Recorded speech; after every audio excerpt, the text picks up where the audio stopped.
तरीके के टूल सीखने मिले हैं। और देवता में भूमि दोष और कैसे नापते हैं, और कैसे भूमि की प्रकृति हम जान सकते हैं, वो सब सीखा है।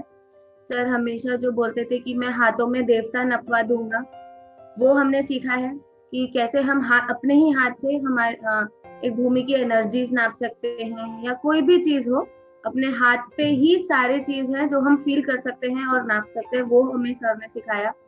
और इंट्यूटिवली जो हम जब सर के साथ थे, 2 बार एक्सपीरियंस किए हैदराबाद और लातूर में, कि आप साइट पे जाने से पहले ही कैसे इंट्यूटिवली सर को पता चल जाता था कि साइट कैसी है, वहाँ का नक्शा कैसे होगा, या कहाँ पे वहाँ प्रॉब्लम होगी, वो सारी चीजें कैसे करते हैं सर, वो हमें सर ने सिखाया है, बताया है। और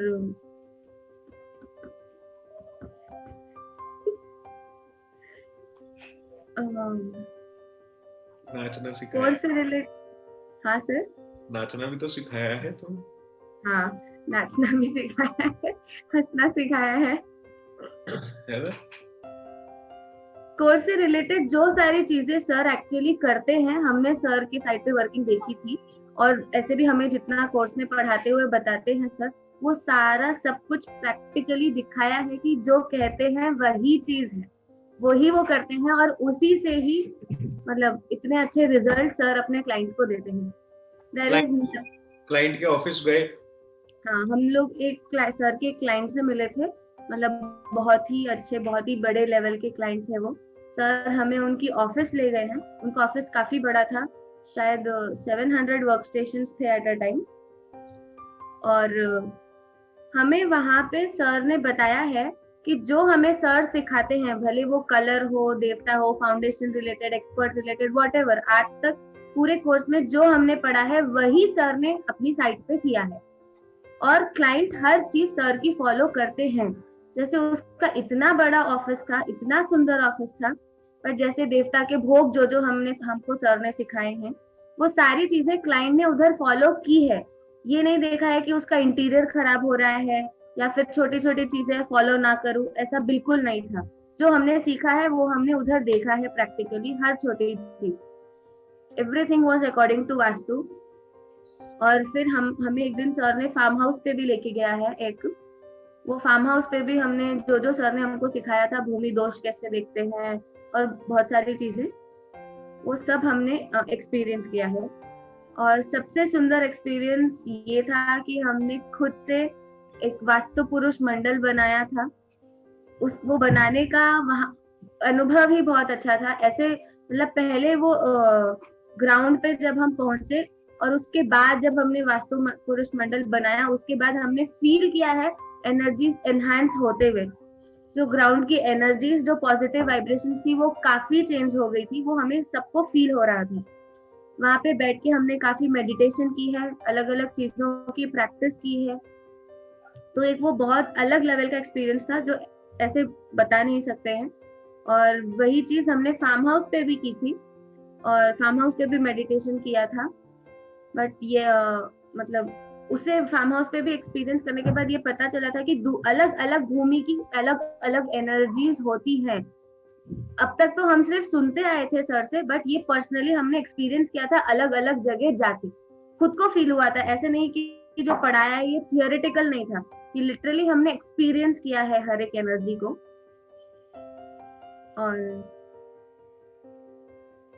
और होटल में क्या छुपाया था? हाँ, किसने छुपाया था पहले ये बताओ। जैसे अभी हम लोगों ने काफी मेडिटेशन की है, और बहुत सारी चीजें जो सर ने बताई थी अलग अलग चीजें करने की, वो प्रैक्टिस की। उसके बाद एक दिन सडनली हमारी क्लास चल रही थी, 12:30 कुछ बजे थे, 12:30 या 1 बजे थे। सर हमको ले गए डाइनिंग एरिया में, जहाँ दिन हम डेली इनको ये बताओ, दिन के थे या रात के? रात के रात के 1 बजे, दिन के नहीं।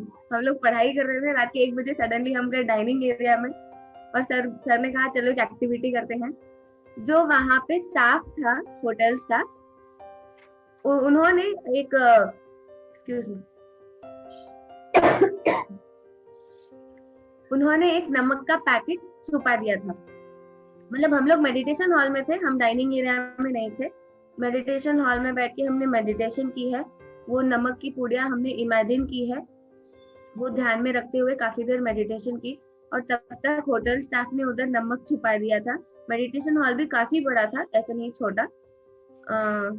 फिर हमारा टास्क ये था कि हमको उधर जाके इंट्यूटिवली और अपने हाथ से स्कैनिंग करके पता करना है कि नमक कहाँ छुपा है।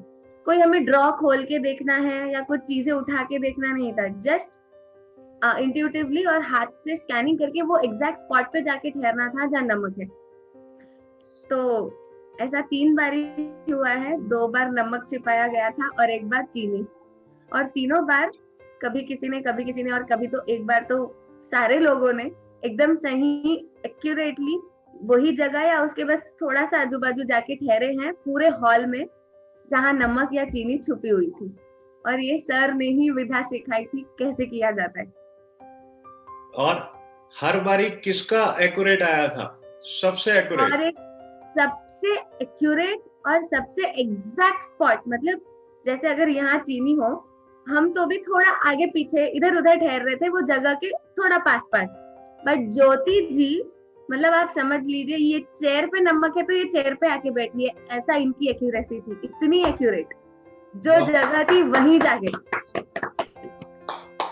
बहुत सुंदर ज्योति, बहुत सुंदर, सुपर डुपर उत्तम। एक बार सर ने ये किया था कि ज्योति जी को स्टेज पे बिठाया, मतलब स्टेज पे नीचे बिठाया था और वो आंखें बंद करके बैठी थी, मेडिटेशन कर रही थी।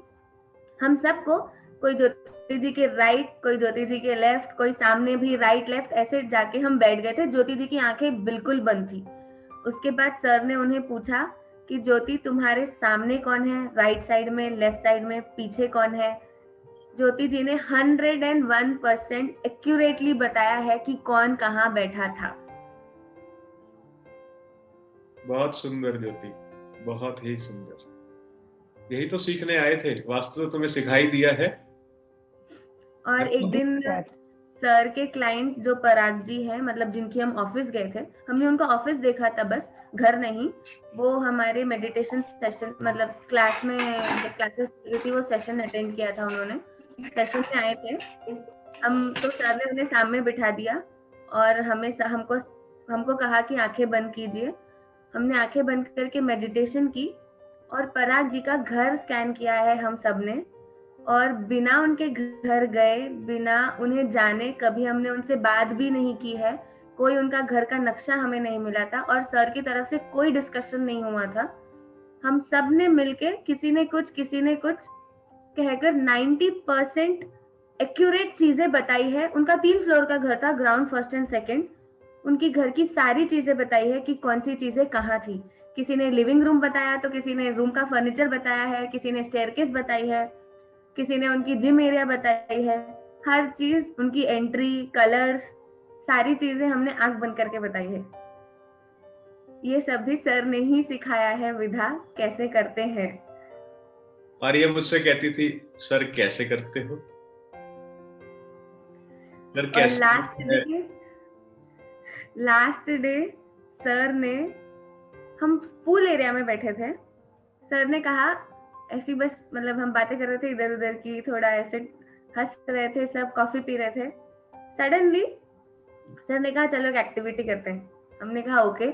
सर ने बोला अब तक 4-5 दिन से तुम आंख बंद करके मेडिटेशन कर रहे हो और चीजें स्कैन कर रहे हो, अब आंख खोल के करना है। एक सेकेंड।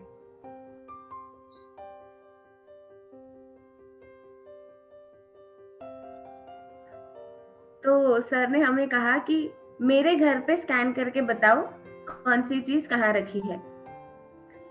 लेकिन हम सब ने फ्रैंकली ये बता दिया था, सर आपके घर का वीडियो आपने बनाया है तो वही चीजें दिमाग में आ रही है जो हमने देखा है, और हम वही चीज दिखाएंगे तो ये चीटिंग हो जाएगी।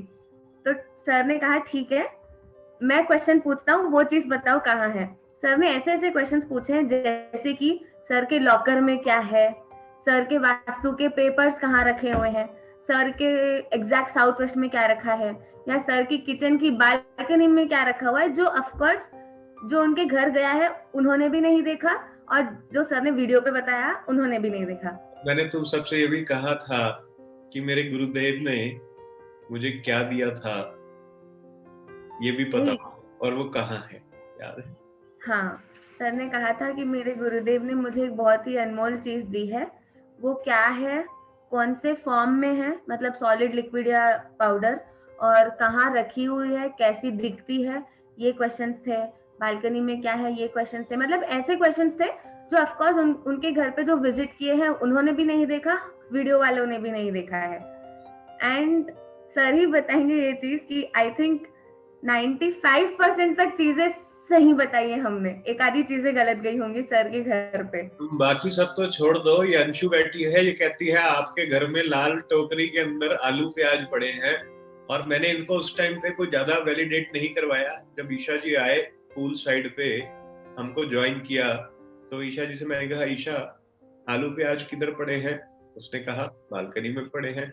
मैंने कहा कौन से रंग की टोकरी में पड़े हैं? उसने कहा लाल रंग की टोकरी में पड़े हैं। और ये अंशु मालूम है कैसे बोलती थी, सर पता नहीं मुझे तो आलू प्याज दिख रहे हैं, मुझे तो आलू प्याज दिख रहे हैं, लाल रंग की बकेट में दिख रहे हैं। और ये आंख खोलकर था, ये फाइनल था, क्योंकि आंख बंद करके बताना उसके अगला लेवल है। आंख खुली हो और तुम खट करके बताओ कि मामला क्या है, और उसके बाद ये सारे पास हो गए, सारे के सारे पास, और अच्छे नंबरों से पास हुए। 90-95% की एक्यूरेसी बहुत अच्छी होती है बच्चों, और इसका पूरा का पूरा क्रेडिट तुम लोगों को जाता है। ये पूरा क्रेडिट सर को जाता है, 101% सारा क्रेडिट सर को जाता है। मैंने उस दिन स्पीच में भी यही कहा था, आज भी हम सब यही कहते हैं। सर हमेशा बोलते हैं कि कराने वाला कोई और है और करने वाला भी कोई और है, लेकिन वो सर ही है, वो गुरु ही है हमारे, जिन्होंने करने वाले से और करवाने वाला से हमें मिलाया है। इसीलिए सारी कृपा गुरु की ही है। ये सर मानते नहीं है, लेकिन ये सब सर के कारण ही हुआ है।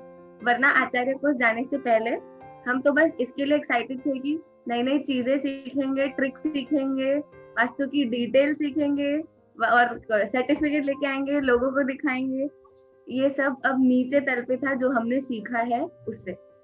बहुत अभी तक हमने जो बताया है, मैं अभी भी बोल रही हूँ, ये सब कोर्स रिलेटेड है और पढ़ाई रिलेटेड है, बट हमारी जो एक्सपीरियंस, जो फीलिंग और दूसरी चीजें जो हमने एक्सपीरियंस की है वो इससे काफी ऊपर है, काफी ऊपर। सबसे बड़ी चीज, सब सर ने हम सबके सबकॉन्शियस से हमको मिलाया है, मतलब अपनी अंतरात्मा से हम मिलके आए हैं सर के आशीर्वाद से। सबसे बड़ी बात बताता हूँ तुम्हें, और इसने अभी अपने मुंह से अपनी तारीफ नहीं कर रही है। एक्चुअली एक एक्टिविटी करवाई थी हमने, जिसमें ध्यान की मुद्रा में बैठकर अगर कोई तुम्हारे पास से मतलब कोई 10-20 मीटर दूर से, इतना पास नहीं कि तुम्हारे बिल्कुल पास हो, करीब करीब ऐसा समझो ज्योति जैसे तुम्हारा बेड और ब्रह्मस्थान, इतना डिस्टेंस, और वहां से इतनी दूरी पर ये अनुषा बैठी थी आंख बंद करके स्टेज के पास, और उसके बाद हम सब लोगों ने दूर दूर से हल्की मूवमेंट्स करी, बिल्कुल लाइट। वो वीडियो में तो शायद होगा नहीं, ईशा होगा वो वीडियो में बंद करवा देता, शायद है नहीं है, वीडियोस बंद हो गई थी उस सेशंस की, तो जितने मिस्टेक सेशंस थे उनकी वीडियोस ऑफ थी। तो वीडियो कैमरा वाले को बाहर भेज देते थे हम, बाहर जाओ, साउंड वाला भी बाहर जाओ, कोई नहीं रहेगा कमरे में। तो उसमें अनुषा ने एक हल्की से इतनी आहट हुई और अनुषा का इशारा। अंशु बता तो कैसा था वो experience? That was the best experience, मतलब awesome, I was shocked। मैं उससे एक हाथ से ज्यादा दूर पे खड़ी थी और मेरे सांसों की आवाज सोचो कम थी, और वो मुझे बार बार ऐसे करे जा रही थी। बाद में उठ के कहती कितनी जोर जोर से सांस ले रही थी मेरे बराबर में बैठ के। I was shocked। और मतलब बहुत दूर से भी किसी के पैर की आहट हो, ये ऐसे मतलब सिर्फ हाथ रब कर रहे थे, मतलब that was shocking। and मतलब I was highly impressed, मतलब कि कैसे अनुषा बेस्ट, it was मतलब आई कांट, मतलब मैं उससे तो मैं बाहर ही नहीं आई थी एक दिन तक कि क्या कर दिया, मतलब that was very much high level, इसका एक नेक्स्ट लेवल और भी दैट वाज यूज। इसका एक नेक्स्ट लेवल और भी हुआ था। अंशु म्यूट कर बेटा, वो नेक्स्ट लेवल देव बताएगा। बोल हेलो बोल, पहले तेरी एको तो नहीं हो रही, देखो। हेलो हेलो, एको हो रही है। ये दोनों मियाँ बीवी धीरे से बोलते हैं पर दूर तक आवाज जाती है। अब नहीं होगी सर। ठीक है, मैं वैसे कह रहा हूँ ये दोनों मियाँ बीवी धीरे से बोलते हैं पर आवाज दूर तक जाती है इनकी। हाँ, नेक्स्ट लेवल वो बता, जब फर्स्ट डे अपन डांस कर रहे थे सारे और सब मस्ती में थे, और मैं चेयर से उठा था और मोनिका की तरफ जाते जाते कहाँ मुड़ गया था? हाँ, ज्योति जी की तरफ, आचार्य ज्योति जी की तरफ। सर ने अपने आप ही, सर सोच के गए थे कि मोनिका जी के पास जाना है, एंड अपने आप ही ज्योति जी की तरफ रुक गए, एंड वो किया जो मैं बता नहीं सकता जो हुआ उसके बाद।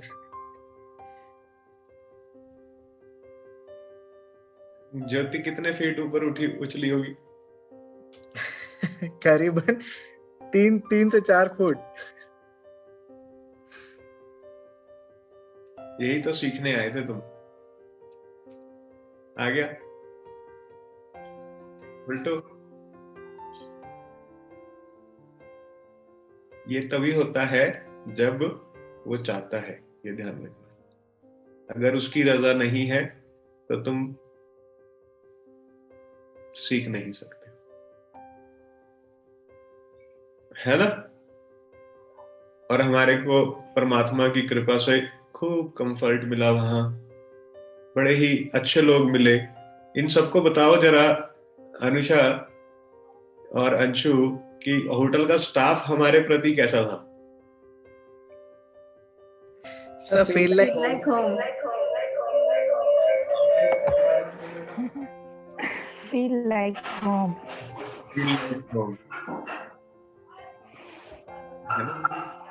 म्यूट कर अनुषा, खटखट आ रही है पीछे से, आवाज किसके आ रही है? तेरे आती है ज्योति, म्यूट कर, पीछे से इतनी नॉइज आ रही है पीछे। अनुषा, क्या कोई ऐसा व्यक्ति था वहां पर जिसने कोई ऐसा इरिटेटिंग एटीट्यूड दिखाया हमारे इवेंट की तरफ या हमारी तरफ? होटल ऐसा था, मतलब एक्चुअली तो हमें सर से पता चला था कि हमको हमारे रूम्स और एक जो मेडिटेशन हॉल था वो, और एक गार्डन एरिया जहाँ हमने एक्टिविटीज, आउटडोर एक्टिविटीज की, वो असाइन था हमारे लिए। लेकिन हमने होटल का कोई कोना नहीं छोड़ा है जहाँ प्रैक्टिस नहीं की या घूमे नहीं, बैठे नहीं, मस्ती नहीं की या कुछ भी। हर जगह हमने मतलब स्टाफ से सर्विस भी ली है, प्रैक्टिस भी की है। जब जहाँ चाहे वहां बैठ जाते थे, वहां बातें शुरू, वहां एक्टिविटी शुरू। रात के 12:30 बजे सोचो ना, आप हम पूरे डाइनिंग हॉल को सब ऐसे टूल लेके घूम रहे हैं, हाथ स्कैनिंग कर रहे हैं। कोई अगर देख ले तो पता नहीं क्या सोचे। और पूल एरिया, वो हमने इनफैक्ट कॉरिडोर्स जो होते हैं रूम के बाहर, उसे भी नहीं छोड़ा था। रात को 2:30 बजे इन्होंने एक एक्टिविटी करी थी कॉरिडोर के बाहर, वो बताने लायक नहीं है, लेकिन अगर नॉर्मल आदमी देखे तो उसका हार्ट बैठ जाए। ये अभी हंस रहे हैं क्योंकि कर चुके हैं। अगर कैमरे से उनकी सिक्योरिटी भी देख रही होगी तो सुबह बवाल मचा दिया होगा उन्होंने कि ये क्या हो रहा था। एंड होटल स्टाफ इतना कोऑपरेटिव, मतलब बात भी करने में इतना सॉफ्ट, इतना कोऑपरेटिव, इतना हेल्पफुल, मतलब जिसकी कोई लिमिट नहीं, हर चीज। एंड ऐसा नहीं कि वो सिर्फ सर के प्रति या मैडम के प्रति सॉफ्ट थे या सुनते थे। हम भी कोई भी चीज बोल दो, कुछ रिक्वायरमेंट बोल दो, हर चीज के लिए they were all time ready to help. 2 लोग हमेशा क्लासरूम के बाहर ठहरे होते थे, बाहर जाओ, मतलब ऑलवेज रेडी कि क्या चाहिए, कुछ प्रॉब्लम तो नहीं है, क्या चाहिए, ऐसे। मतलब वेरी नाइस, एकदम होमली फीलिंग थी। इसलिए तो बेटा हर कोना इस्तेमाल किया है ना, फील लाइक होम, है ना। और जब सेशन ओवर हो जाते थे तो एक सेशन और चलता था जो होता था मेरे कमरे में। Yes. है ना? सारे तुम देखो कमरे के अंदर हमने कॉन्फ्रेंस रूम की भी चेयर्स उनसे कहा, उन्होंने कभी मना नहीं किया, है ना, कि वो चेयर्स भी हमारे कमरे में लगा दो, जो कहते थे वो हो जाता था। मतलब 12:30-1 बजे तक, कभी 2 बजे तक भी हम मेडिटेशन हॉल में रहते थे। फिर हम सीधा सारे चले जाते थे सर के रूम में। मैडम ने या सर ने कभी ऐसा वो नहीं था कि ऐसा था, हर रूम भी हमारा ये चलो। रूम में चले जाते थे सुबह 5-5:30 बजे तक, कभी 4:30 बजे तक सर के रूम में बैठे रहते थे। सर ये सिखाओ वो सिखाओ, या एक्सपीरियंस किससे क्या हुआ। फिर हम हमारे रूम में आते थे, 2 घंटे सोना, उठना, रेडी होना, अगेन बैक टू क्लासेस। जो मेरे कमरे का टीवी था जिसपे न्यूज आती थी, उसको कन्वर्ट कर दिया गया था उसके ऊपर, कहाँ जी, पढ़ाई की स्क्रीन के ऊपर। Presentation. नहीं पढ़ते हैं। और 2-2.5 घंटे सोने के बाद भी सुबह जब मैं इनको देखता था तो ये एकदम चार्ज होते थे, फुल एनर्जी सभी की, कोई एक आधा नहीं ऐसा जो लुढ़क रहा हो, सबकी एनर्जी फुल। और उसके पीछे का भी तंत्र इन सबको मैंने बताया था कि क्या है, क्योंकि जैसे ही मैंने उस पूरी ऊर्जा को शांत किया, ये सब ढेर हो गए। उसके बाद अब हम थक गए, अब हम थक गए, क्योंकि उस टाइम इनके जाने का समय आ गया था, वापस इन्हें वापसी करनी थी। तो इसलिए जिस तत्व को जागृत किया था उससे धन्यवाद करने के बाद कहा कि बहुत बहुत धन्यवाद और अब इजाजत दी जाए, है ना। उससे पहले कोई थकावट थी? बिल्कुल नहीं। जब तक मैंने माथा नहीं टेका था तब तक कोई थकावट थी, और जैसे ही माथा टेका उसके बाद टाए टाए फिश, है ना। तो इसीलिए मैंने तुम्हें कहा करने वाला भी कोई और, कराने वाला भी कोई। सबके सांप लौटे, है? इन सबको जब मैंने देखा, इनके हाथ पकड़े, तो मुझे समझ में आ गया कि अगर मैं इनको कुंडली जागृत बता के कराऊंगा तो ये सारे के सारे ढेर हो जाएंगे। कॉन्शियस माइंड इनका जो है कमजोर है, वो इन्हें डरा देगा। तो मैंने इन्हें बताया ही नहीं था, और इन सबको ग्राउंड में ले जाकर, लोग कमरों में कुंडली जागृत कराते हैं, मैंने खुले आसमान के नीचे इनकी कुंडली जागृत करी थी। और इनमें से कोई एक भी नहीं था जो जमीन पे गिरा ना हो। जब ये उठे तो कहाँ पड़े थे? ग्राउंड पे, जमीन पे। पर कुछ हुआ? कोई डैमेज हुआ? कोई ऐसा डर लगा? क्योंकि तुम YouTube पे देखते हो कुंडली जागृत होके ऐसा होता है, ऐसा होता है, ऐसा होता है, तो सब चीजें YouTube की सच नहीं होती है, ड्रामेबाजी ज्यादा होती है। और सच वो था जब तुमने उठते ही सबने मुझे बताया कि सर सांप लौट रहे थे शरीर पे, लौट रहे थे ना। Yes sir. तो वही कुंडली देवी का तुमने, क्योंकि जब भी कुंडली चलती है वो कभी सीधे नहीं चलती, वो सांप के फॉर्म में ही चलती है। तो जैसे ही तुमने कहा सर सांप लौट रहे थे, मुझे समझते में आ गया मेरा प्रयोजन सिद्ध हो गया है, और सूर्य देव की कृपा से हुआ ये। और फिर उसके बाद उस ग्राउंड से आने का मन करता था तुम्हारा? सारे के सारे वहां बैठे रहे, वापस आने का मन नहीं कर रहा था, क्योंकि जब इतने लोगों की कुंडली जागृत होगी तो अपने आप ही उस जमीन की ऊर्जा अट्रैक्टिव हो जाती है। और तुम देखना जिस ग्राउंड पे तुमने ये किया है, बहुत जल्द ये ग्राउंड बहुत फलित होगा और यहाँ बहुत कुछ बन जाएगा, अट्रैक्टिव हो जाएगा ये ग्राउंड। तुम्हारे सामने ही होगा इसका रिजल्ट, और मैं तुम्हें फोटो में भेजूंगा। क्योंकि एक तो मंडल, ऊपर से वास्तु की रेमेडीज लगना वहां, ऊपर से इतनी मेडिटेशन, उसके ऊपर से कुंडलीन, उसके ऊपर से सारा मिस्टिक एक्सपीरियंस, ये तो सारे बेहोश हुए ही हुए। ईशा भी इनके साथ ही लाइन में नीचे, है ना। पर गुरुदेव की बड़ी कृपा रही, सब बच्चे जो हैं, जबकि हमने डॉक्टर वगैरह सब बैकअप पे रखे हुए थे उस दिन के लिए, तुम्हें बताया नहीं था, क्योंकि तुम्हें अगर मैं बताता मैं क्या कराने जा रहा हूं तो तुम्हारा जो चेतन मन है वो अवरोध पैदा करता। इसीलिए जब भी कोई एक्टिविटी होती थी तुम्हें बताया नहीं जाता था, है ना? तुम कहते हो सर ये क्या हो गया है, क्योंकि क्लाइंट के यहाँ जाओगे तो कुछ बताया नहीं जाएगा, तुम्हें पहले से ही तैयारी पूरी करके जाना पड़ता है और वहां जो सिचुएशन है उसके हिसाब से डील करना पड़ता है, जिसको अपन कहते हैं लिव इन अ मोमेंट, अपनी परिस्थिति में जीना, जो प्रेजेंट है उसमें जीना। और तुमने अपने प्रेजेंट में जिया, अपने चेतन मन को साइड पे रखा। अब चेतन मन ने मेरी बातें सुनी तुम्हारे, और वो होता गया जो होना चाहिए था। अब कोई ब्रिटिशर भी था, कोई आया था वहां कौन था देव? ज्योति जी।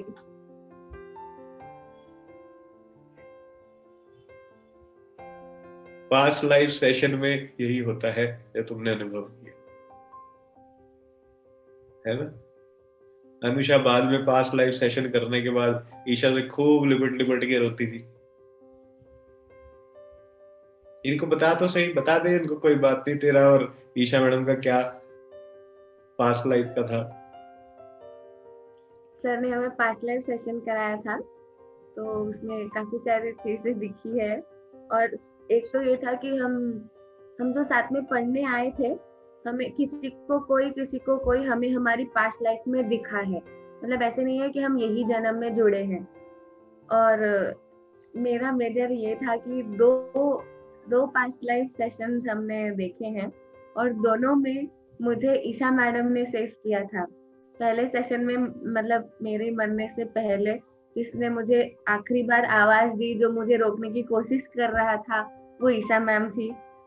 तो लास्ट तक भी मतलब उसका जो प्रोसीजर था कि अपने सोल में वापस जाना है, तब तक भी मेरा मतलब पूरी अटकी रही, मैं रोने लगी थी मेरे पास्ट लाइफ सेशन में कि मुझसे ईशा मैडम छूट गई है, उनसे बात नहीं हुई है। और सेकंड वाले में भी ईशा मैडम ने ही मुझे वापस लाकर मुझे गले लगाया और बोला कि अभी तुम्हारा टाइम नहीं है। मतलब दोनों बार मतलब दोनों में ईशा मैडम मुझसे कनेक्टेड थी। पर क्या तुम्हें ये बात पता चली कि अपन जितनी भी विधा ले रहे हैं उसमें बिना शक्ति के शिव शव है? यस। तो बिना ईशा के ये सेशंस फलित नहीं होंगे। बाकी सब छोड़ दो, इनको एक छोटे से उसमें बता दो, क्या तुम सबने ईशा की थर्ड आई देखी थी? एकदम, मतलब ईशा मैडम की थर्ड आई हमने देखी है, and that was very sharp, very keen, ऐसे एकदम क्लियर शार्प। तुम्हें जल्दी ही तुम्हारे ही ग्रुप में, इंट्यूटिव ग्रुप में फोटो भेजूंगा, उसमें भी आई हुई है, कुदरती आ गई, बाय चांस आ गई। I don't share it with anyone. Gravity के विरुद्ध जाके फलित करती है। न्यूटन, क्या है वो, न्यूटन ही है ना, कि नीचे की तरफ जाना सब कुछ, लॉ ऑफ ग्रेविटी, और ये ऊपर की तरफ जाना है, बिल्कुल उसके अपोजिट। तो ये तभी होता है जब तुम उस ग्रेविटेशनल फोर्स को भी पार कर जाओ, और ये मुमकिन होता है सिर्फ और सिर्फ तभी जब शक्ति तुम्हारे साथ होती है।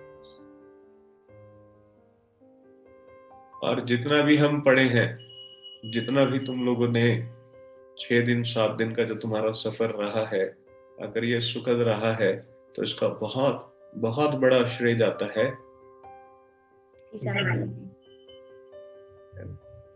तुम रोए तो तुम्हें गले किसने लगाया? ईशा मैडम। तुम्हें कोई दिक्कत थी तो किसने देखा? ईशा मैडम। क्योंकि मैं तो स्टेज पे आराम से बैठा था, है ना। मैं तो अपना सुबह तैयार होता था और कपड़े पहने और नीचे तुम्हारे पास, लेकिन उससे पहले और बाद की और बीच में ब्रेक्स की सारी तैयारियां, सारा कुछ लुक आफ्टर करना, मेक श्योर करना कि everything should be on time, तुम्हारे टूल तुम्हें ठीक ठाक मिल जाए, मंडल ठीक ठाक बन जाए, कैमरे वाला, गाने वाला, होटल वाला, सब किसने देखा था? ईशा मैडम। वो हमें इतना खिलाती थी, रात में सर के रूम में जाओ, हर 5 मिनट में ये खा लो वो खा लो, दोपहर में भी लंच ब्रेकफास्ट डिनर पूरा खाने का ध्यान रखना। हम जैसे स्टार्टिंग में ऐसा थे 2 दिन की कम खाना है कम खाना है देखो सर ने कहा था 3 दिन के बाद तुम्हें जो मर्जी खाओ। उसके बाद ऐसा था, हम तो खाते थे, उनका फोर्स अलग रहता था, ये भी खा लो वो भी खा लो, ऐसे कर लो वैसे कर लो। मैं मुझे थोड़ा ठीक नहीं लग रहा थी हेल्थ लास्ट 2 दिन में, तो इतना केयर करती थी, ये बनवा दूं वो बनवा दूं, तेल डाल लो दवाई ले लो। मतलब she was too much caring towards everyone, जिसको भी जो भी प्रॉब्लम थी एकदम मतलब बहुत अच्छे से केयर की है और बहुत अच्छे से संभाला उन्हें हर चीज। एकदम माँ की तरह पैम्पर किया। और मैंने बाप की तरह डांटा है तुम सबको। यस, और सिखाया भी है। खूब डांटा है। रज जहाँ हम गलत जाते थे वहाँ सर हमें जरूर डांटते थे। ये ऐसे ये ना देखते हुए कि सामने कौन है क्या नहीं, गलत गए तो सर की डांट भी पड़ी है और सर ने सही भी किया है उसको कि ऐसे नहीं ऐसे करना है, बिल्कुल एकदम। है ना? तो वो डांट भी जरूरी थी, नहीं तो सीख नहीं पाते बेटा। अगर मैं तुम्हारा लिहाज करता ना, मैंने इनको बहुत हार्ड वर्ड्स बोले हैं, सुन नहीं सकते इतने हार्ड वर्ड्स बोले हैं इन्हें। ऐसे गाली वाली नहीं दी इनको, पर हार्ड वर्ड्स बोले हैं, है ना। पर वो हार्ड वर्ड्स जरूरी थे, क्योंकि जब तक वो चीज पियर्स नहीं होती, और वो होती हुई तभी है जब मैंने हार्ड वर्ड यूज किए हैं, नहीं तो उससे पहले तो ये बड़ा ही कैजुअल जा रहे थे। ये आए थे इवेंट के हिसाब से, होली बनाने आए थे, ये होली समारोह में, दिवाली समारोह नहीं होता डांडिया वांडिया खेलने, वो आए थे, उस मूड से आए थे। यही सोचा था भाई ऐसा ही कुछ होगा, ऐसे गाना वाना बजेगा, अपन नाचेंगे सारे, यही सब होगा, थोड़ा बहुत पढ़ लेंगे, है ना। पर मेरा प्रयोजन तुमको यहाँ तक लाकर कुछ और ही देने का था। अभी भी तुम्हें बता देता हूं कि अगर कुछ, है ना, तो तुम्हारे जो रिफ्लेक्स हैं उनको ध्यान में रखते हुए मैंने अपना पूरा का पूरा प्लान ही चेंज कर दिया। और मजे की बात यह है कि पूरे आचार्य कोर्स में सिर्फ एक ही स्लाइड स्क्रीन पे लगी रही है। यस। उसके ऊपर क्या लिखा था? Welcome to Acharya course. That's it. क्या जबरदस्त तैयारी रही होगी मेरी 3 महीने में, है ना। कोई स्लाइड नहीं, कोई थियोरेटिकल नॉलेज नहीं, कोई नोट्स नहीं, कोई बुक नहीं। हमको एक बहुत सुंदर सी बुक मिली थी, एक पेन। वो बुक इतनी सुंदर थी, हमने कुछ नहीं लिखा उसमें वो ऐसे ही लाए हैं बुक, कुछ भी लिखना कुछ भी नहीं था पूरे 7 दिन के कोर्स में, जबकि 3 महीने से इंटू 100 टाइम्स हुए भी हम सीख के गए हैं यहाँ से। 3 महीने तो हम लिखते ही रहते थे, बस ये लिखो वो लिखो क्योंकि ये पूरा कोर्स ही अनुभूतियों का है, अनुभव का है। यस, है ना, पूरा कोर्स अनुभव का है। आज अनुभव हुआ है तो तुम उसे एक्सप्लेन भी नहीं कर पा रहे हो। जब तुम उसे एक्सप्लेन नहीं कर पा रहे हो तो मैं तुम्हें क्या लिखवाऊं? समझ रहे हो? मैं भी तुम्हें सिर्फ अनुभव ही करवा सकता हूं, इससे अलग कुछ नहीं। और सबसे उत्तम अनुभव था सुबह 4 बजे एनर्जी देखने जाना। जो 4 साढ़े 4 बजे तुम लोग उठे हो, मेरे साथ नीचे गए हो ग्राउंड में एनर्जी देखने के लिए, एयर वाटर फायर देखने के लिए, वो सबसे उत्तम था। परमात्मा ने बड़ी कृपा करी, ऊपर से बारिश भी आ गई। पर कराया है, पर ऐसे सुंदर बच्चे बड़ी किस्मत से मिलते हैं जो पढ़ने आए। आज वही अपने आचार्य मित्र से बात भी होती थी मेरी, तो मैं उनको यही बोल रहा था कि जैसे हम जिए हैं ना अपने कोर्स को, वैसे ही ये बच्चे जिए हैं। फुल टू शरारत करी इन्होंने, फुल टू, हर मोमेंट इनका तैयार रहता था कुछ कुछ शरारत करने का। पढ़ते के टाइम पे खूब पढ़े अच्छे से सीरियस होके, बीच बीच में थोड़ा डगमगा जाते थे, फिर मैं इन्हें वापस ले आता था। नहीं तो इन्होंने बहुत अच्छे से पढ़ाई करी, बहुत अच्छे से मेडिटेशन करी। अगर मैं नहीं आया नीचे तो ये मेडिटेशन रूम में बैठ के मेडिटेशन कर रहे थे। इन्होंने अपना नियम नहीं तोड़ा, है ना। और पूरा विश्वास रखा। सबसे बड़ी बात यह है, जब भी कोई बात होती थी ये मुझे एक ही बात कहते थे, सर हमें पता है आप हो, आप कुछ गलत नहीं होने दोगे, आप हो, हमें नहीं पता क्या हो, क्या है क्या नहीं है, पर हमें ये ट्रस्ट है कि आपके साथ हम पूरा सेफ हैं, हमें कुछ नहीं होगा, है ना। मैं कहता था क्या पढ़ने आए हो, तो ये नहीं कहते थे आचार्य कोर्स का कंटेंट वास्तु, ये कहते थे जो आप पढ़ाओगे सर वही पढ़ने आए हैं। जो ये अभी बोल रहे थे ना थोड़ी देर पहले, हम क्या करेंगे, ये वही बोल रहे थे। तो बेटा ये तुम्हारा विश्वास है, और तुम्हें बताता हूं कि तुम मुझसे तो जो पढ़े हो, तुम्हें मेरे गुरु ने भी आके पढ़ाया है। नहीं तो इतने सुंदर अनुभव बहुत किस्मत वालों को होते हैं, है ना। 3 तुम जमीनों पे चले गए हो, पहले होटल की, फिर क्लाइंट की, तीसरे फार्म हाउस की। तुम्हें तीनों मंडलों का अलग अलग अनुभव हुआ है, और उनमें सबसे सुंदर अनुभव रहा जहां हमने मंडल बनाया, है ना, क्योंकि वो तुमने बनाया था। तुम्हें कुछ समझ में आई। अब तुम जिसके घर जाके मंडल बना दोगे ना बेटा, उसका घर फलित हो जाएगा। मंडल बना दोगे, ऐसे नहीं मंडल बनाना जैसे ऐसे बनाया है, मंडल बना दोगे मतलब वास्तु पुरुष मंडल स्टेबल कर दोगे, बैलेंस कर दोगे वास्तु की रेमेडीज।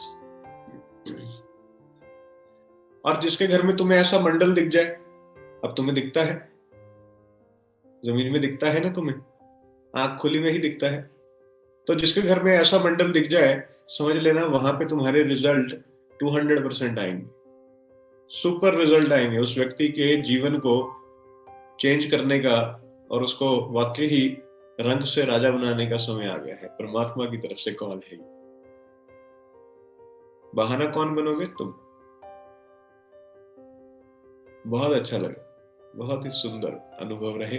कोई ऐसी विशेष बात, कोई ऐसा विशेष अनुभव, कोई ऐसा, अब तो हमने सारा कुछ कवर कर ही लिया है, फिर भी कुछ और, कुछ मुझसे मिस होता हो। एक बोलो बोलो, पहले तुम बोलो फिर तुम बोलो। मतलब ऐसे तो सभी लोग, मतलब सभी इतने स्ट्रांग नहीं थे, बट ठीक है कंपैरेटिवली स्ट्रांग थे, चीजें कर रहे थे।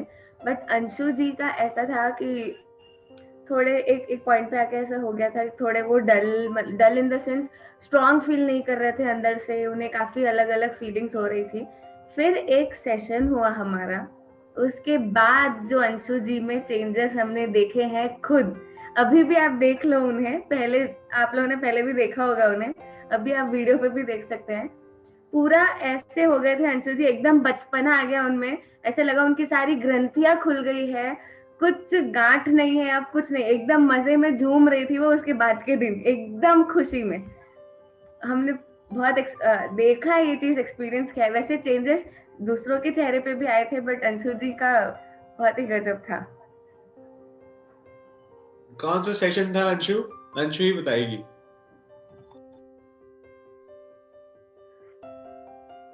सर वो फीलिंग्स वाला ही सेशन चल रहा था जिसमें हम फील कर रहे थे, आईज क्लोज करके हमें बताना था कि कहाँ पर है आवाज़ें हो रही हैं, कहाँ नहीं। तो उसमें मेरे से नहीं हो रहा था, तो मैं रोने लग गई थी। तो फिर उसके बाद मुझे नहीं पता कि क्या करा क्या नहीं करा सर ने, और ऐसा लग रहा था कि अंदर से कुछ निकल रहा है, कुछ घूम घूम के मेरे को लग रहा था मैं घूम रही हूँ, पर मैं रोक भी रही थी और घूम भी रही थी, मुझे खुद ही नहीं पता क्या हो रहा था।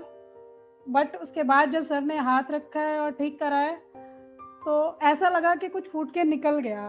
मतलब उस टाइम पे मैं बहुत रोई थी शायद, तो लेकिन कुछ निकल गया, बस ऐसा लगा कि फट गया कुछ।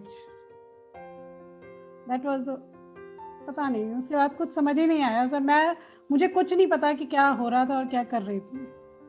जो कर रहे थे आप ही कर रहे थे। और सबसे बड़ी बात ये है कि अगर आप ये सोच कर आ रहे हो कि हम ये करेंगे, ये करेंगे, ये करवाएंगे, तो आप कुछ मत सोच कर आना, क्योंकि सर को भी नहीं पता होता, आपको बैठने तो देंगे ही नहीं। आप ये सोच रहे हो कि आप पूल साइड आप रेस्ट कर रहे हो, नहीं, सर तो वहाँ भी सेशन ले रहे होते थे, चलो शुरू हो जाओ। हम जाके कार में बैठे हैं, सर वहाँ भी शुरू कि अच्छा अब ये हर जगह टेस्ट, हर जगह क्लासेस। मतलब अगर हम ये सोचें कि हम कहीं बैठे हैं इंजॉय कर रहे हैं, तो वो हम नहीं सोच सकते। तो मैम कह देती थी अब रहने दो। लेकिन सर नहीं मानते थे, सर हर जगह हमें ऑक्यूपाइड रखते थे। हम खाने के भी टेबल पे बैठे हैं तब भी सर कुछ ना कुछ पूछना करना, ये कहाँ है, ये कैसे है, ये यहाँ पे होता तो क्या होता, ये होता तो क्या होगा। तो एवरीवेयर एंड एवरीवेयर, मतलब चाहे सुबह हो, हम सिर्फ 3 घंटे जो सोए हैं ना, बस वही घंटे खाली रहे हैं, otherwise we are fully occupied. सच पूछो तो thank you very much sir ji. वो जो 3 घंटे तुम सोए हो उसी में भरे हो। दिन भर तो तुम्हें खाली ही किया है मैंने, क्योंकि जब आए थे तो पूरे भरे ही आए थे। तुम्हें पहले खाली किया है, फिर तुम्हें भरा है और फिर भेजा है। क्योंकि जब तक तुम्हें खाली नहीं करता तब तक जो भरना था वो भर नहीं पा रहा। कि बने रहो, बिगड़ना नहीं। अब तुम जो सफाई कर्मचारी बन के गए हो, ये जो गंदगी है ना समाज की, दिमाग की, जहन की, ईगो की, अहम की, और ये जो वहम है लोगों के, इनको दूर करना। ये जो अपने आप को समझते हैं ना हम फन्ने कहाँ हैं, हम बहुत बड़े हैं, हम कुछ हैं। तूने देख लिया बड़ा कौन है और क्या है और कितना है ना? देख ली तुमने पावर अपने अवचेतन मन की, देख लिया तुमने अपनी जीवात्मा से मिलने के बाद कितना बड़ा दिल हो जाता है, देख लिया ना तुमने।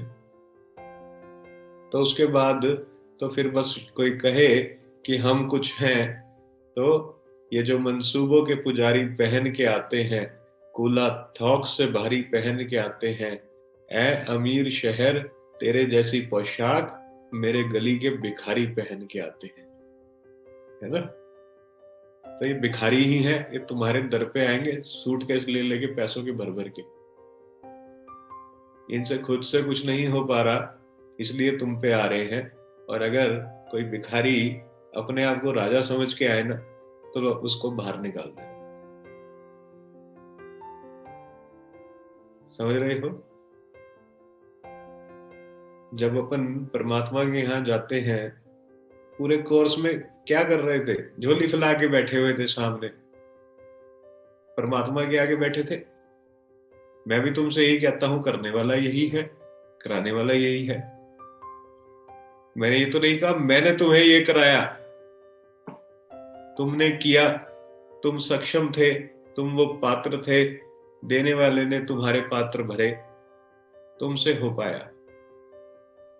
जिसके पात्र में छेद था वहम का, उसको मिला, लेकिन बहता गया, क्योंकि तुम्हें अपने पे कंट्रोल था नहीं। अगर होता तो सुपर से भी डुपर होते, पर तुम्हें वहम था कि तुम कुछ और हो, तुम कुछ हो, और उसी वहम में तुम जिस भ्रम को प्राप्त करने के लिए चले थे, तुम भ्रमित हो गए। और तुम्हें बता देता हूं, ये भी मैंने नहीं किया, ये भी उसी ने किया होगा भाव पढ़ के, क्योंकि सारा मामला ही भावनाओं का है, सारा मामला ही भाव का है। तुम में भाव थे और तुम फलित हुए, जिसमें भाव नहीं वो फलित, वो भी होगा।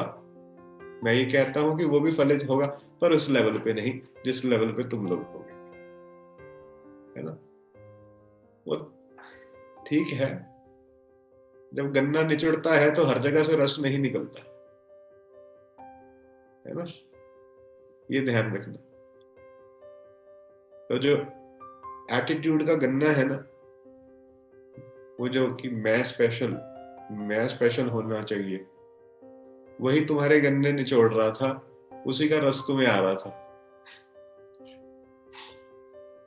मेरे लिए कोई स्पेशल नहीं और मेरे लिए सब स्पेशल।